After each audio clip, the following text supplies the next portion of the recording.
తుందో శ్రీహరిని ప్రార్థించినందువల్ల సమస్త దేవతలందరూ కూడా శాంతిస్తారు. అంటే యజమాని అనుగ్రహం ఎప్పుడు పొందినావో చిన్నవార్లు నీకు విఘ్నాలు కలిగించలేరు. ఆ శ్రీహరిని ప్రార్థించినందువల్ల దేవతలు విఘ్నాలు కలిగించలేరు. ఆ సమస్త ఇంద్రాది దేవతలకు అష్టదిక్పాలకు సమస్త దేవతలకు ఒకసారి సంధ్యావందన నమస్కారం చేసుకున్నావు కావున ఓహో ఈయన సత్పురుషుడు పరమ పవిత్రుడు నా పైన కూడా భక్తి ఉంది అని చెప్పి సమస్త దేవతలు కూడా నీకు విఘ్నాలు కలిగించరు, ఆశీర్వదిస్తుంటారు. విఘ్నాలన్నీ తొలగిపోతాయి.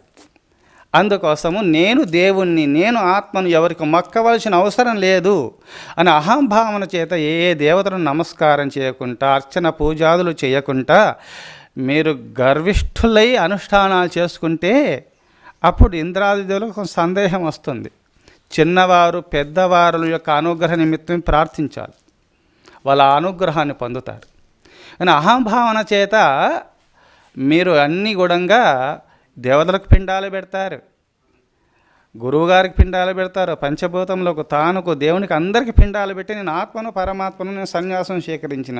నేను సన్యాసం అంటే సమస్తమును వదులుటయే సన్యాసిని. వారు దూషించడం కాదు, దేవతలను దూషించడం కాదు, ఇంద్రాది దేవతలను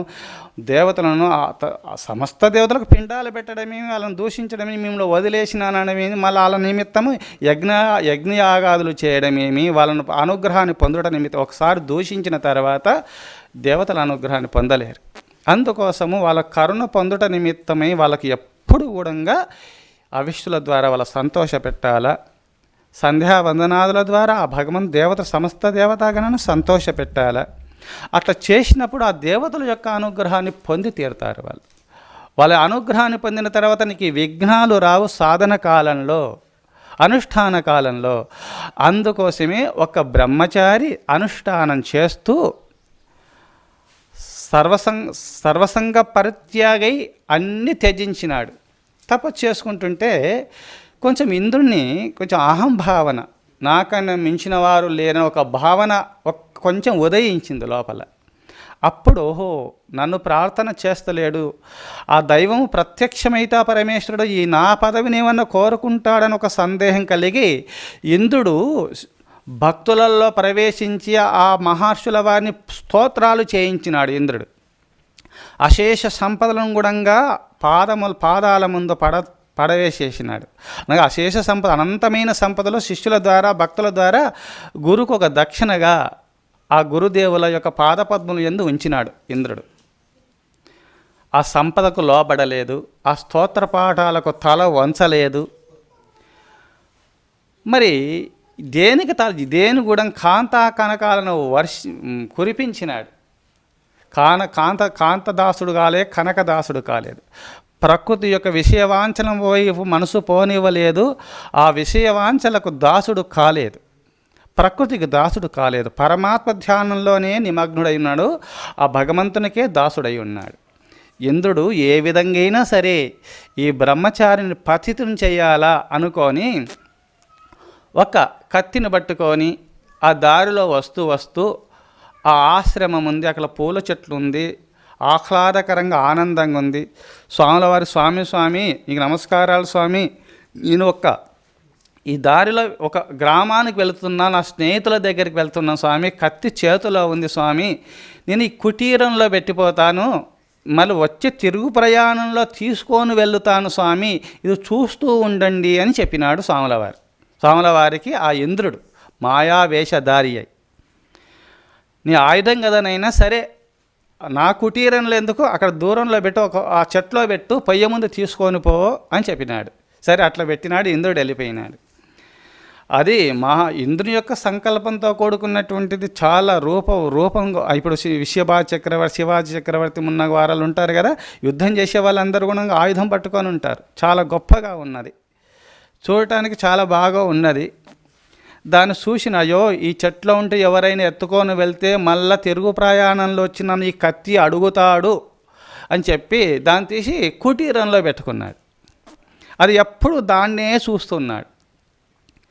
ఆ కత్తిని చూస్తుంటే ఎప్పుడు కూడా యుద్ధము, ఆ శిరఛేదన చేసినట్టు అవే జ్ఞాపకం వస్తుంది. ఎప్పుడు దాన్ని పట్టుకొని ఇట్లా చూస్తుండేవాడు. అబ్బాయి ఎంత బాగుంది వాడి, కానీ అక్కడక్కడ కొంచెం కొమ్మలు ఇట్లా నరుకుతూ ఉన్నట్టు, నరకగానే టక్కున తెగిపడేది. చాలా కాలమైంది రాలేదు, ఇంద్రుడు ఇంకా రాలేదు, ఆ బాటసారి అనుకొని అట్నే పెట్టుకొని ఉన్నాడు ఆ కత్తిని. మాటి మాటికి దాన్ని చూసుకుంటుండేవాడు. ధ్యాయతో విషయాన్ పుంసః సంగస్తేషూపజాయతే సంగాత్ సంజాయతే కామః కామాత్ క్రోధో విజాయతే క్రోధోద్భవతి సమ్మోహః సమ్మోహాత్ స్మృతి విభ్రమః స్మృతిర్ధ్వంశాత్ బుద్ధినాశః బుద్ధినాశాత్ ప్రణశ్యతి. భగవంతుడు భగవద్గీతలో 2వ అధ్యాయంలో చూసుకోండి. ఏదైతే మీరు ఒకదాన్ని స్మరించినారో అది సిద్ధించకపోతే ధ్యాయతో విషయాన్ పుంసః సంగస్తేషూపజాయతే సంగాత్ సంజాయతే కామః కామాత్ క్రోధో విజాయతే క్రోధోద్భవతి సమ్మోహః సమ్మోహాత్ స్మృతి విభ్రమః స్మృతిర్ధ్వంశాత్ బుద్ధినాశః బుద్ధినాశాత్ ప్రణశ్యతి. ఒకటి సిద్ధించకపోతే తన పైన మమకారం ఇంకా జటిలమవుతుంది, అది సిద్ధించకపోతే ఇంకా కోపం వస్తుంది, కోపం వల్ల మతిభ్రమణ కలుగుతుంది, మతిభ్రమణ గల బుద్ధి నశిస్తుంది, బుద్ధి నశించిన తర్వాత నరుడు ప్రళయాన్ని పొందుతాడు, మొత్తం నశిస్తాడు. అందుకోసమే కోరికలు అనేది మన హృదయంలోకి రానివ్వకూడదు. ఒకటి కోరిక వచ్చిన దాన్ని మొత్తం నిర్మూలన చేసేయాలి. ఆ బ్రహ్మచారికి దాన్ని చూస్తూ ఉన్నాడు. ఎప్పుడు యుద్ధాన్ని ఎప్పుడు చూస్తుండేవాడు. అది అగుపడ్డప్పుడు యుద్ధం అగుపడేది. ఆ కత్తి ద్వారా ఈ విధంగా కదా శరచ్ఛేదన చేసేవాడని చెప్పి ఆ కొమ్మలు నరుకుతున్నాడు.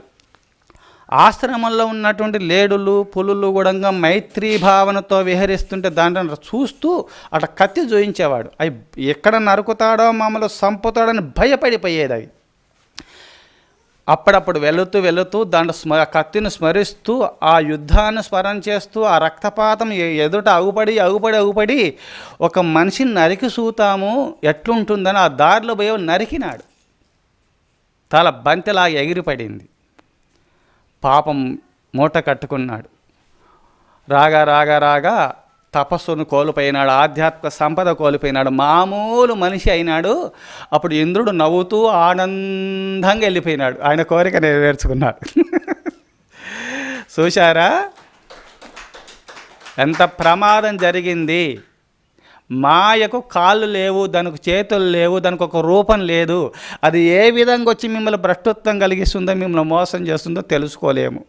అందుకోసం తెలుసుకుంటాం ఎట్లా పరమేశ్వర అంటూ ఆ పరమేశ్వర ధ్యానుల నిమగ్నమై పరమేశ్వర సమస్త విఘ్నము తొలగించండి, నిన్ను ఐక్యం చేసుకోండి, నాకు శాంతి ప్రేమలు కలిగించండి అని చెప్పి సమస్త దేవతాగణాన్ని ప్రార్థన చేస్తూ ఇంట్లో సమస్త దేవతలను పెట్టుకోవాలి. కొంతమంది ఏమంటారు, ఒక పూట ఉంటే చాలు, ఎవరు వద్దంటారు.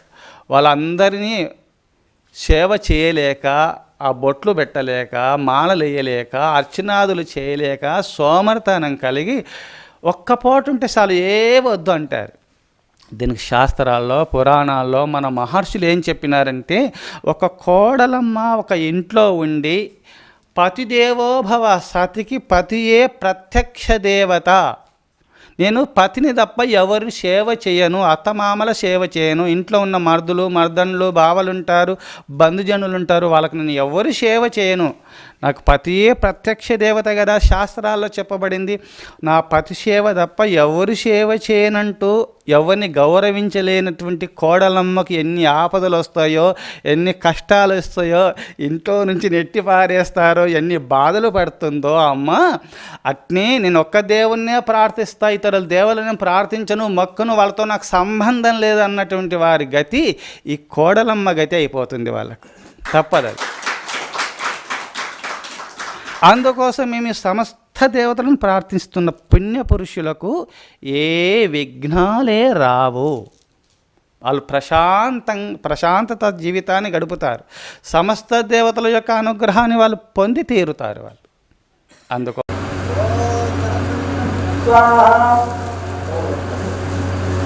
ఓం